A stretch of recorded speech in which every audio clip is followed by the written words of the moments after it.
Dans la nature, la meute de loups est soumise à une hiérarchie sociale bien établie afin d'organiser la vie au sein de la troupe. Le groupe alpha se positionne au sommet de la hiérarchie, suivi par le loup bêta puis le loup gamma. Le loup oméga se place au dernier rang. On le reconnaît à sa posture, fourrure aplatie, oreilles baissées, rasant le sol et la queue repliée entre les pattes. Il est indispensable à la survie d'une meute, même s'il est placé au dernier rang. Le loup oméga n'a pas choisi. Chacun a sa place, son rôle, selon sa propre nature au sein de la meute. Le plus fort, comme le moins fort, est toujours pour la survie de toute la meute. Tous les rangs ont un rôle qui se respecte.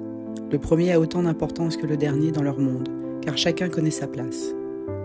Le loup oméga a pour mission instinctive de briser les hostilités pour faire baisser les tensions au sein d'une meute.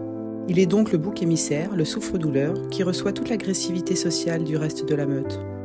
Il se place au milieu des querelles pour essayer de calmer les autres loups, apaiser leur stress et les faire passer de l'agressivité à la sérénité. Il est le dernier à manger. Il peut être récompensé par le loup alpha pour ses actions d'apaisement. D'une certaine manière, il est un petit guérisseur. Il rétablit l'équilibre au sein de la meute. C'est un cadeau que d'avoir l'oméga. Parfois, il arrive que le loup oméga s'isole pour ne plus rencontrer plus fort que lui, ne plus être dérangé et aussi parce qu'il n'a pas ou peu de nourriture. Il se peut également qu'il soit banni par les membres de la meute. Par conséquent, il subit sa solitude et essaie de subsister le temps de retrouver une nouvelle famille. Il peut devenir à son tour un chef de meute en rencontrant un autre loup solitaire. Tout ce que vous acceptez entièrement vous mène à la paix, même l'impossibilité d'accepter, même la résistance.